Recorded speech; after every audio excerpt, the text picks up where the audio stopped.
Barakatah Yahweh, Bahashem Yahushai, Bahashem Kodash. Welcome to another live lesson. The name of this one is The World is Under a Heavy Spell. And pretty much the inspiration for this video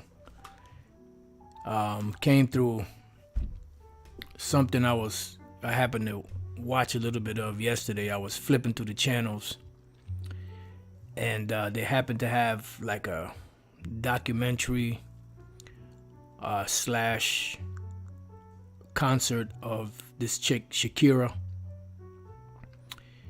and I was gonna change it, but Spirit made me stay there for a little while to look at it. And I was looking, and she has a song called Chantaje, and some of the lyrics were puro chantaje. So I thought at first, I thought it was talking about enchantments. I was like, oh shit. But I looked it up. The word chantaje means blackmail in Spanish, so pure blackmail. So that kind of, I said, okay, well, that it doesn't mean enchantment, so I can't use that. But as I was watching the video, you could see her presence on stage. You could pretty much feel the demons that she had on her, and every movement that she did, every lyric, everything that she did, the way she did, everything that, was pretty much like a hypnotic type thing. And they panned on the camera to the audience, and you could see the men and the women. They had like a spell over them, that they were so enamored with this woman. They pretty much, they worshipped her, and this is pretty much the sentiment of these different artists, celebrities around the world. Now, there was another part where she had a mask on, and some demonic looking mask, and she was doing this dance, and I'm looking, and it looked like there was the front of her, but I said, nah, that's the back of her. She was doing some crazy dance, and then she turned around, and then you actually see the demons in this woman, as she was performing, smiling, performing, and the people were just going nuts. They were going crazy, and this is how Esau uses these celebrities or lesser luminaries to captivate the minds of these simple-minded people out here and keep them under that spell, so that they won't be aware of the things that are going on around them, that are pretty much robbing them of their, of their of their liberties, of their freedoms, because they're so caught up into stuff like this that they can't think or see straight. And this is exactly why the international banking families do this. Whether it's music, movies, sports, somehow, some way down the road, there's going to be something that people like, that they get into. Not everybody likes sports, not everybody likes movies, not everybody likes songs, but there's something along the way of entertainment that different people like, and eventually they're going to get caught, if they're not Israelites and if they're not part of the elect. So when I saw that, I was like, wow, that would make for a good video, just to show you the enchantments of this world and how this world is pretty much under a heavy spell. A matter of fact, let's look up the word spell. Let's see what it says.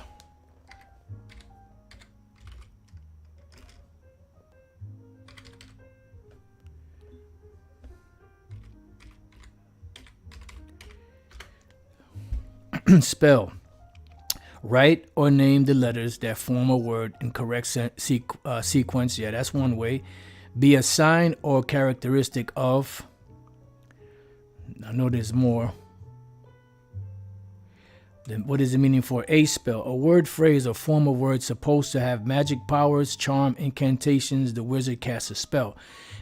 Pretty much that's exactly what it is.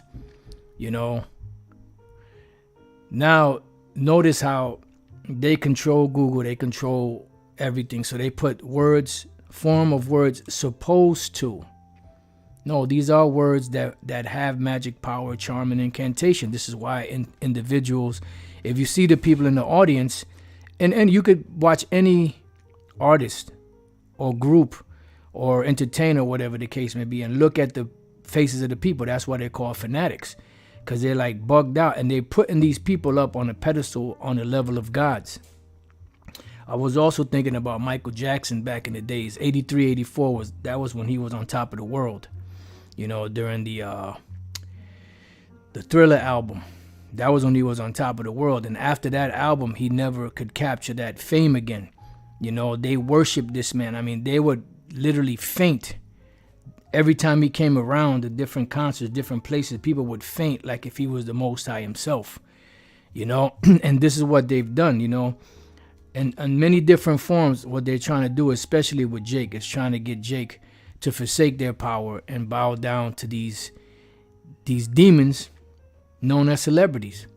Because bowing down to them, pretty much you're bowing down to Esau indirectly, just like when they played music during the time of Nebuchadnezzar. Was it either Nebuchadnezzar or I think it was Nebuchadnezzar, where the music started playing, the different instruments, and everybody had to bow to that image.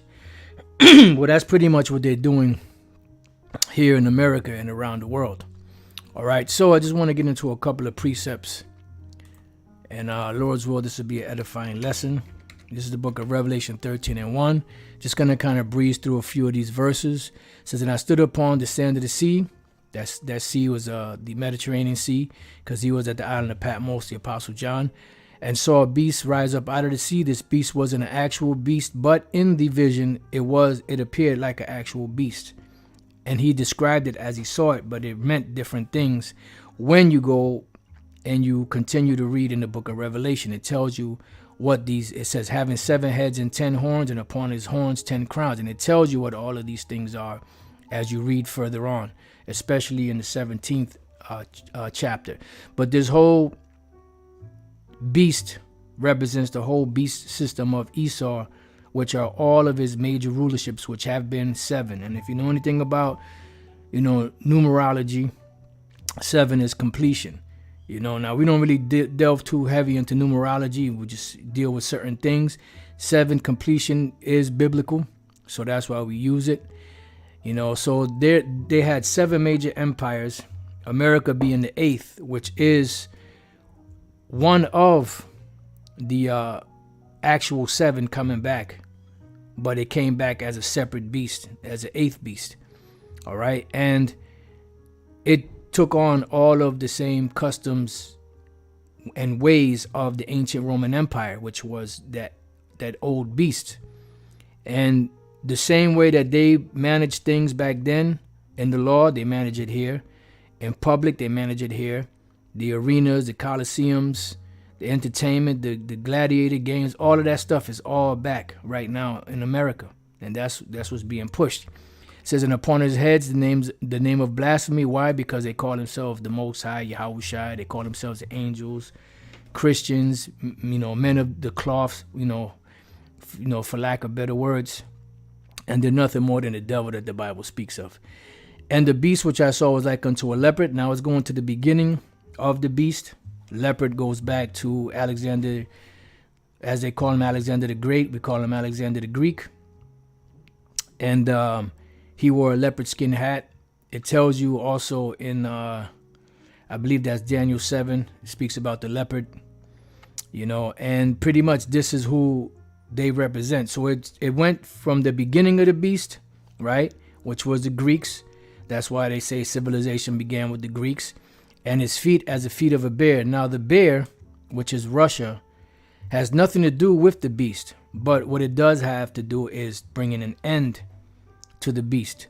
So it said it started with the beginning and it ended with the end of it, which is the bear, which is Russia, which Russia is going to be one of the main individuals that's going to destroy America, along with her allies, which they are many.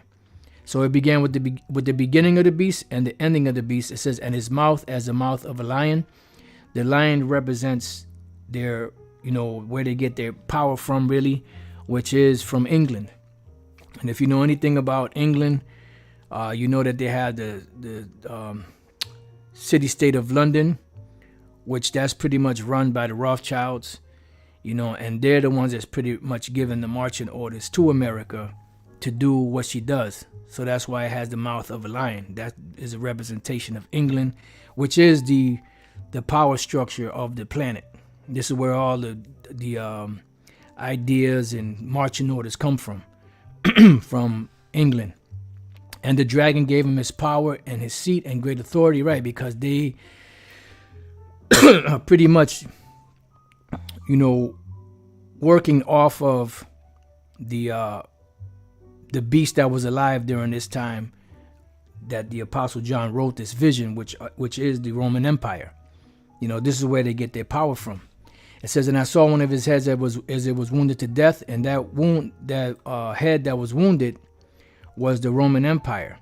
So what the Apostle John saw was the Roman Empire's demise, which came, it came around later on after the Apostle died, but around the time when he was alive, the last Edomite emperor, which was Domitian, which was of the Flavian dynasty, he was the last Edomite ruler.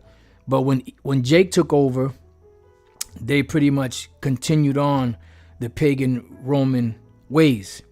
It wasn't until 325 AD with Constantine that the whole Roman Empire started to follow Christianity. That's why they call it from the pagan Roman Empire to the Holy Roman Empire, which the Holy Roman Empire was nothing more than a pagan empire with the Christian name.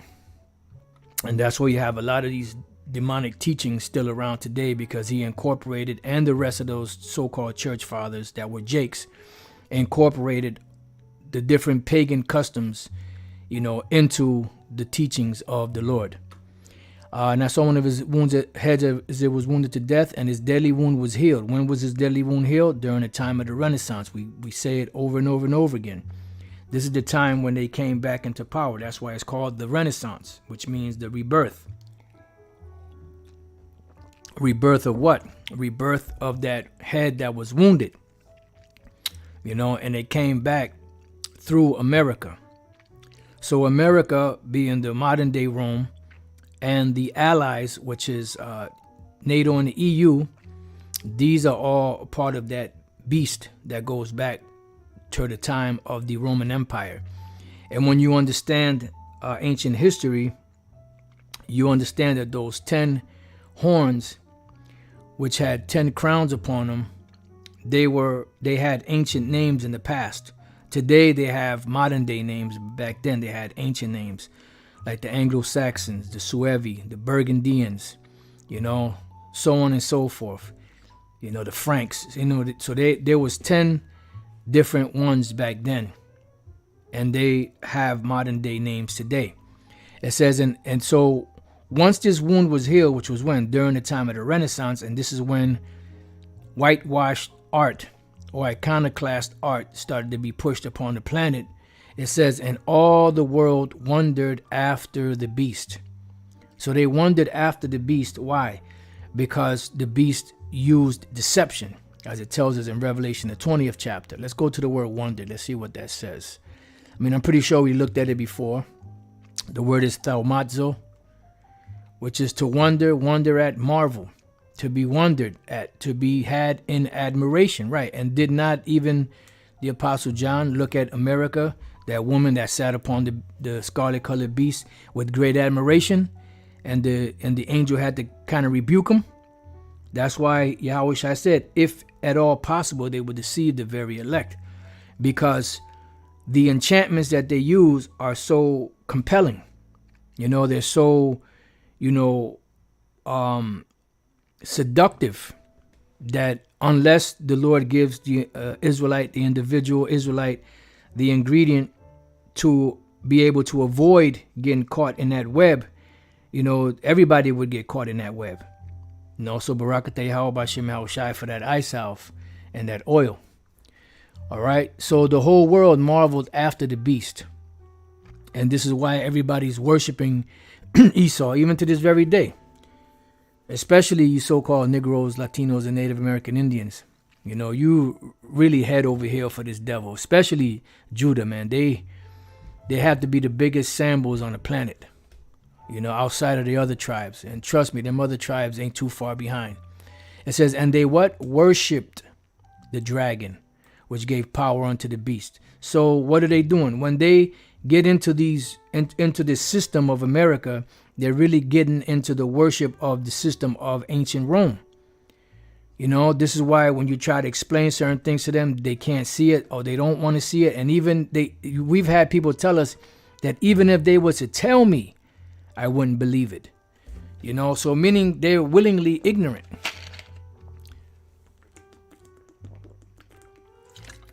They're in that Cyrus spirit.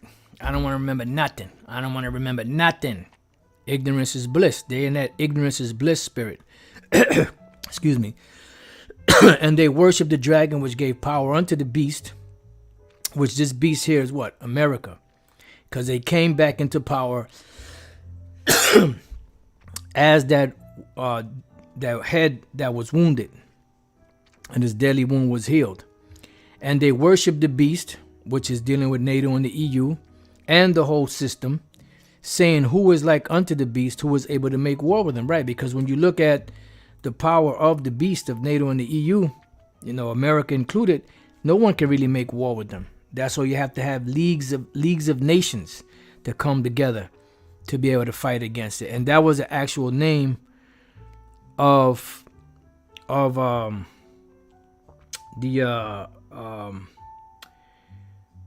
down there in New York, Manhattan. It's not a League of Nations, but that was the actual first name back in the early 1900s. Before they called it the new one, I can't think of United Nations, I believe it's called. You know, that was the name they came up with later, but the first one was League of Nations. But then there was another one going back to the 1800s. So they've been trying to push this thing for a while, but they finally got it off in the during the time of what was that? NATO came about around 1949, if I'm not mistaken, after World War II. So they finally got everything in place. All right. It says, and there was given unto him a mouth speaking great things and blasphemies. Blasphemies. Why? Because they blaspheme the Most High. They blaspheme Yahushua. They blaspheme the angels. They blaspheme the word of the Most High. You know, and so on and so forth. And power was given unto him to continue 40 and 2 months, which is 40 and 2 months is a continuation of, you know, it speaks about it in different forms and different fashions all throughout Revelation, you know, and that represents the 350 years, you know, of the captivity when the Southern Kingdom came over here to the Americas to be joined. That was the beginning of the joining together with the other tribes. You know, and that was the 350 years from around 1620 till the time when Eldar Bivens came on the scene, which is when our minds started to be set free, even though we were still mentally in captivity under Esau, but through the truth of Yahweh Bashem Al Shai, we were delivered from, you know, the mental captivity that these people are under. It says, and he opened his mouth and blasphemed against the Most High to blaspheme his name, right? Because they know the Most High's name. So how do they blaspheme it? By giving you different names that don't pertain to it. Talking, you know, shit about the Most High. You know, like this devil Harari talking about, you know, that they don't need the Most High. We don't need, the Lord. He calls him Jesus, so on and so forth. They can achieve immortality on their own. It says, and his tabernacle and them that dwell in heaven. Yeah, so the angels, the heavens itself, just all type of madness that they teach. It says, and it was given unto him to make war with the saints, which are who? The Israelites, and to overcome them, and power was given him over all kindreds and tongues and nations. So they got the control and the power of the entire world. Remember, the earth is given into the hand of the wicked. He covered the faces of the judges thereof, because if you're in power and you're the wicked, you can't allow the world to know who the true judges are. You can't be in a position of power and say that the Most High is a so-called black man, that his son is a so-called black man. Why? Because people are going to say, oh, really? So who the hell are you? And what the hell are you doing in that position? You know, questions start to arise. It says, and all that dwell upon the earth shall worship him. And that's exactly what they're doing. They're worshiping him. And they're worshiping him what? In different ways. You know, if you are into the American dream, guess what? You're worshiping the image, or you're worshiping the beast. You know, if you're into, you know, getting a better career, you know, to try to make it in this society, you know, guess what? You're worshiping the beast. If you're into the entertainment system or entertainment world, whether it be movie star, you know, a person that into the music or into the sports or whatever capacity it may be, you worship the beast. All right? And all of those things do what? They taint the Israelites. It says, whose names are not written in the book of life from the Lamb slain from the foundation of the world, which is dealing with what? The elect of the nation of Israel. The Lord is not concerned with the other nations. They could do whatever the hell they want to do. It's you Israelites that the Lord got a beef with as far as not doing what he told you to do. Now, the beef that he got with Esau and the other nations is what they did to us. That's a whole different ball game right there. But the beef that he has with you so-called Negroes, Latinos, and Native American Indians is that you're not following his ways. So now let's go from there. I just got a couple of precepts, like I said, that I wrote down. Let's go to 1 John chapter 2. We're going to start at 12. It says, I write unto you, little children, because your sins are forgiven you for his name's sake. Right. So that means what? That the Lord, the elect, are covered. So in being covered and their sins being covered, they're not going to partake with the things of this world that are displeasing to the Most High. I write unto you, fathers, because you have known him that is from the beginning. I write unto you, young men, because you have overcome the wicked one. Right. Overcame the wicked one by what? By the victory of Yahushai, you know, and by the anointing of the Spirit. I write unto you, little children, because you have known the Father. I have written unto you, fathers, because you have known him that is from the beginning. I have written unto you, young men, because you are strong, and the word of the Most High abideth in you, and you have overcome the wicked one. You see, because you have the world that's under a spell. But then amongst all of those people that are under that spell, there are certain Israelites that the Lord delivers from that spell. You know, we have a brother that just opened up a camp in Bogota, Colombia. And pretty much he had the option to become a professional soccer player. You know, and the brother Yawanathan out in LA, I'm not sure if it was any other brother, but I know him specifically. They was kicking it. He was talking to him. And he pretty much wasn't trying to tell him not to do it. He just pretty much left the ball in his court. You know, he broke the scriptures down to him. He explained, you know, what was going on. And eventually the brother said to hell with it. He's not going to become a professional soccer player. And he went out on the streets for the first time, I believe, this past week or so. And it was beautiful. You know, so the Lord detached him from the matrix of Esau. All right. So, reading on, love not the world, neither the things that are in the world. If any man love the world, the love of the Father is not in him. Right? So let's go from there real quick to Matthew. Because when you're in the world, you're going to serve somebody. Even Bob Dylan did a song. You're going to serve somebody. You're either going to serve the Most High or you're going to serve Satan. And whatever capacity, it's going to fall in two directions. Either the worship of the Most High or the worship of Satan. That's it. There's no in between. Because if you worship your woman, guess what? You worship Satan. If you worship this world, you worship Satan. If you worship Satan himself and you know you worshiping Satan, well, you're worshiping Satan. But on the other hand, if you're worshiping the Most High, you're worshiping the Most High. So Matthew 6:24 says, no man can serve two masters, for either he will hate the one and love the other, or else he will hold to the one and despise the other. You cannot serve the Most High and Mammon, right? And that's the whole concept of the world. Either you serving the Most High, Yahweh Bashem Yahushai, or you're serving money. Because whatever it is that you get into in the world, it's all about finance. It's all about commerce. Inside joke, going back to the movie Baby Boy. It's all about commerce.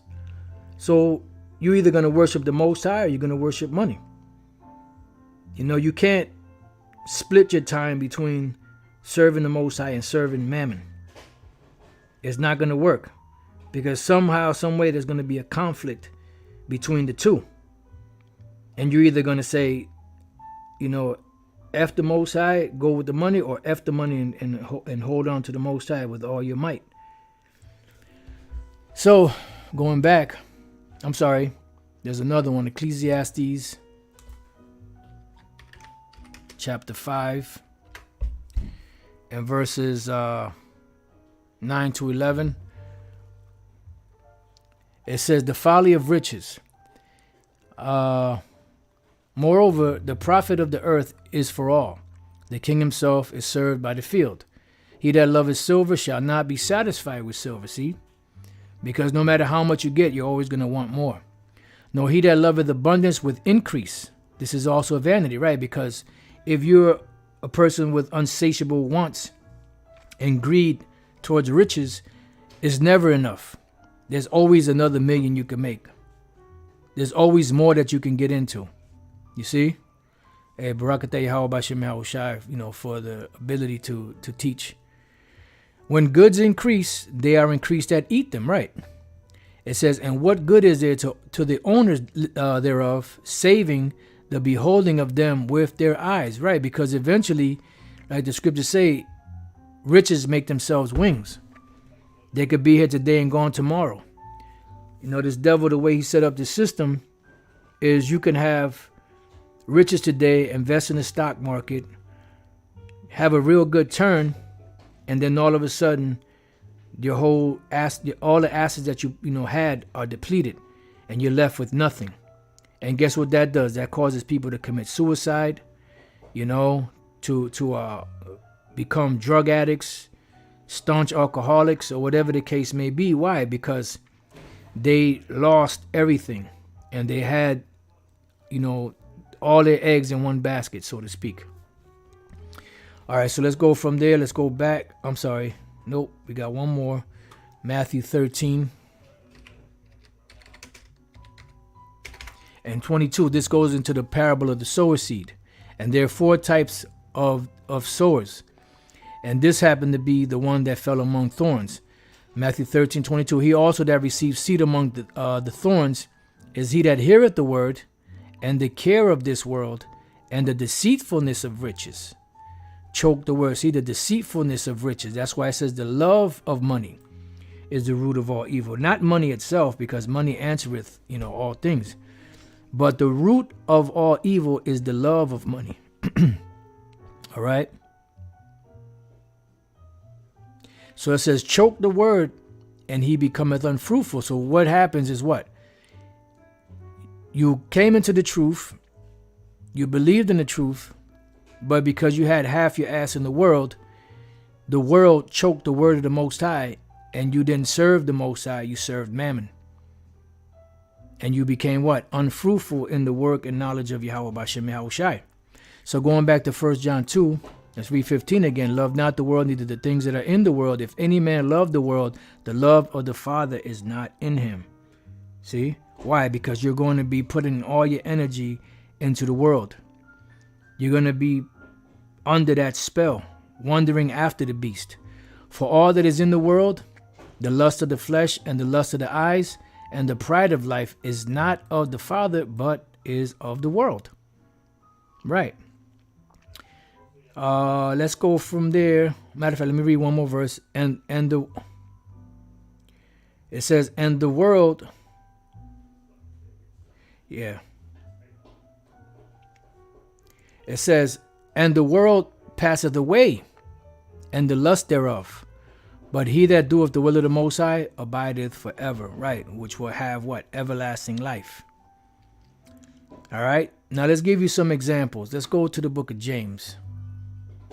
We're done with it. Well, you know what? Let me leave that there. Let's go to the book of James,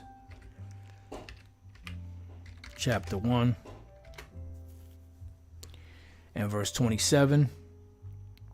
It says, pure religion and undefiled before the Most High and the Father is this, to visit the fatherless and the widows in their affliction, which we do through the teachings of this word, pretty much.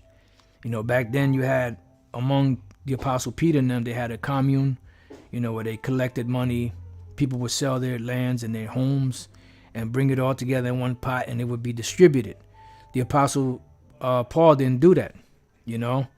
So it depended, you know. So the way we visit the fatherless and the widows today in their affliction is by this word, which is the comforter, which I wish I said, I will send you another comforter, which is this word and the spirit of understanding that comes with the word. And what? And to keep himself unspotted from the world. Why? Because the world will cause you to be spotted.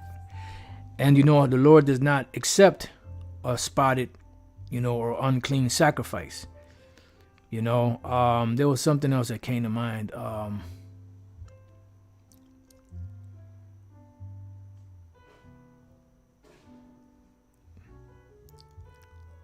If it comes back, then I'll bring it up. If not, then it's not.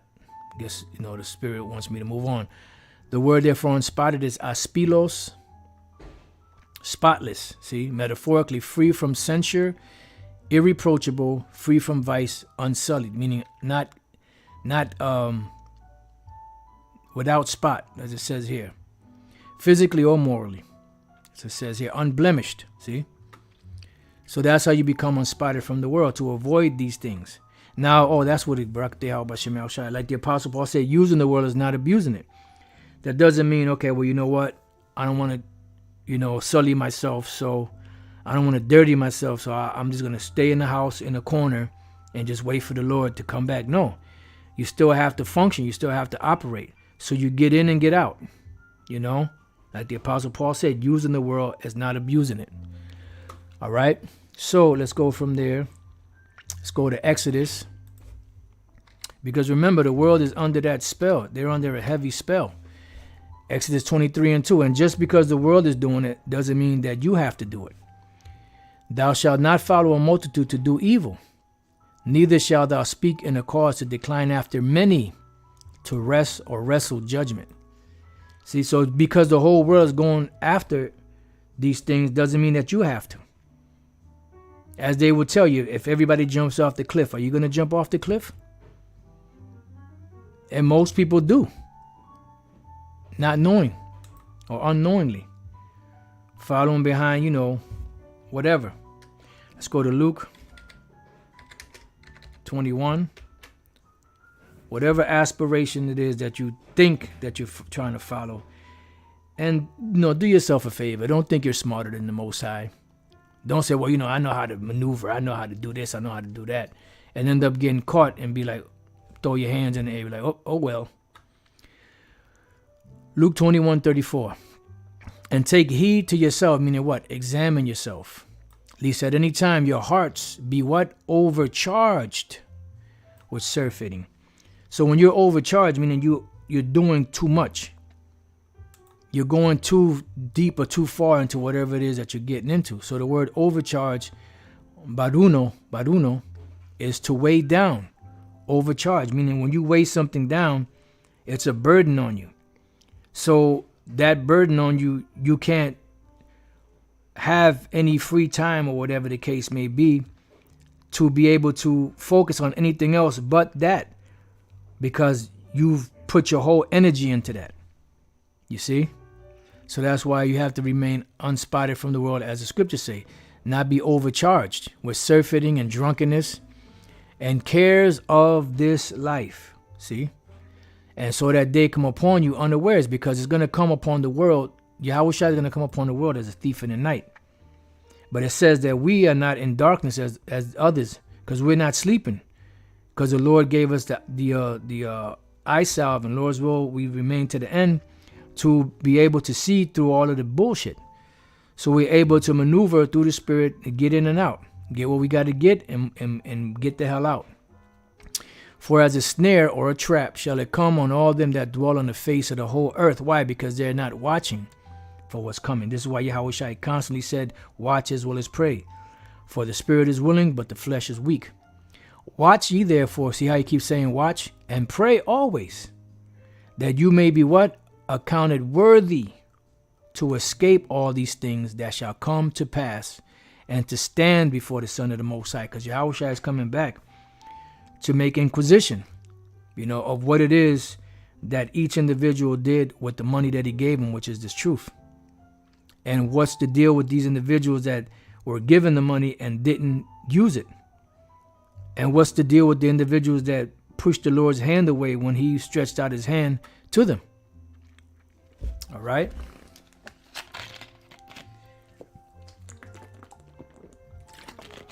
Let's go to Ephesians chapter 2 and 1.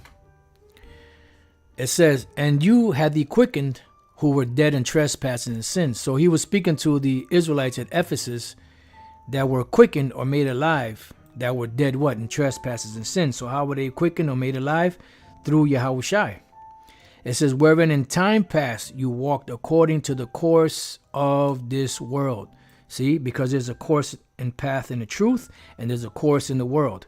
So when we were walking in the world, we were walking on a different path. That's why it says, and you shall hear a word behind you saying, this is the way, walk ye in it when you turn to the left and when you turn to the right. So obviously, if you hear the word behind you, that means you're going down the wrong way. We were all going down the wrong way till the Lord turned us around. So it's where in time past, meaning in the past tense, you walked according to the course of this world, according to the prince of the power of the air, which is who? Satan. Moving at his will. It says, the spirit that now worketh in the children of disobedience, which the children of disobedience is Jake, that's out there in the world, and really, ultimately Esau, but really it's dealing with these Jakes out there that are not coming back to the Lord. All right. It says, among whom also we all had our conversations in time past in the lust of our flesh. And that's what it boils down to. That's why you're either going to serve the Lord or you're going to serve Mammon. Fulfilling the desires of the flesh and of the mind. It all begins in the mind. And were by nature the children of wrath, even as others. Why? What is the children of wrath? The children that will be destroyed. But when the Lord wakes you up from that sleep and brings you back into this thing, now you're no longer in that path. You're now on the right path. So let's go from there to the book of Romans 13.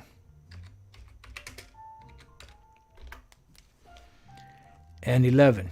It says, and that knowing the time, that now it is high time to awake out of sleep, for now is our salvation nearer than when we believed. So it's time to awake out of that sleep, out of that what? That world slumber. You see? It says, the night is far spent, because we're coming to the dawning, of the end of this day, and the dawning of a new day, which is the coming of Yahweh Shai. It says, let us therefore cast off the works of darkness, which is what? The things of the world, the spots of the world, and let us put on the armor of light, which is this truth, which is our protection against all of the things the world throws at us. It says, let us walk honestly as in the day, not in rioting and drunkenness, not in chambering and wantonness, not in strife and envying. And when you look up some of these words, right, like the word rioting, the word there is komos, which is a revel, carousal, a nocturnal and riotous procession of half-drunken and frolicsome fellows who after supper parade through the streets with torches and music. When you go to these clubs, that's what you have there, drinks and music. That's nothing but Dionysus and Bacchus worship. When you go to these concerts, what happens? You have drinks and entertainment. People are dancing, drinking, getting high, doing all kind of abominations in honor of Bacchus or some other deity Today you have other deity, which is the same as Bacchus or Dionysus, and sing and play before houses of male and female friends, hence used generally of feasts and drinking parties that are protracted till late at night, and indulge in revelry. You see? So these are all a part of that. And when you watch this, documentary that they had, right? I don't know the name of the documentary, but you could see how the people were enchanted by this woman. They were like under a spell. And I was like, oh, snap. You could actually see it.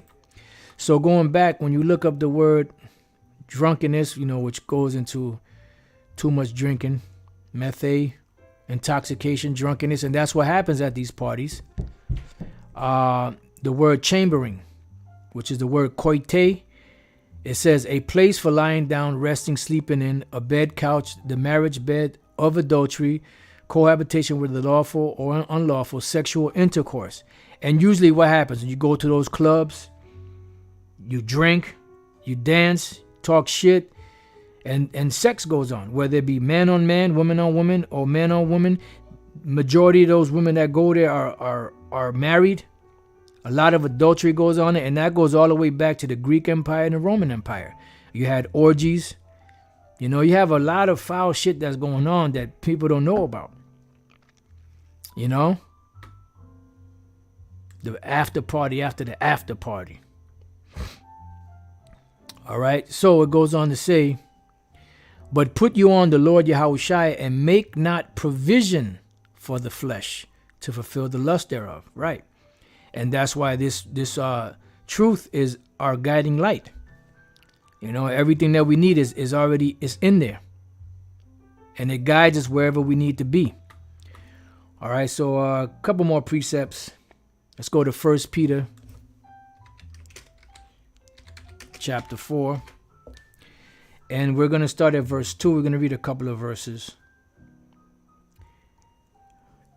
So it says, that he no longer should live the rest of his time in the flesh to the lust of men, but to the will of the Most High. Right, that's why it says, seek ye the things that are above, where Yahushua sitteth, have your conversation in heaven. For the time past of our life may suffice us to have wrought the will of the Gentiles, because that's what they do. That's what other Jakes do, and that's what the actual nations do. But this is what Jake was into. This is why they were known as Gentiles. When we walked in lasciviousness, lusts, excess of wine, revelings, and all of these things are found what? All of these things are found in these parties, these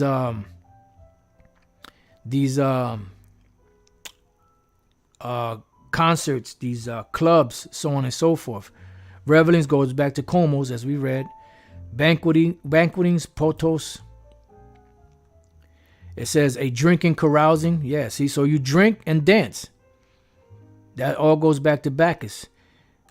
Revelings, banquetings, and abominable idolatries, because it leads to abominable idolatries. You see the people in that documentary, or when you watch any artist dancing, you see the people in the crowd. They're drunk, drinking, high, and they're mesmerized by these celebrities. All right. It says, wherein they think it strange that you run not with them to the same excess of riot, speaking evil of you. Right. This is dealing with individuals that you used to run with back in the days, that were your partners, and they see that you have a change of life, change of heart, and they look at you strange because they're like, "What's up? This ain't the dude that we used to hang with before. Well, what happened to you? This guy is square, man. What happened to him? Because they think it's strange, because they're like, man, you used to run with us in these streets all the time. What happened to you? Well, the Lord changed you. It says, who shall give account to him that is ready to judge the quick and the dead? Yeah, because they're going to have to give account for those words. It says, for this cause was the gospel preached also to them that are dead.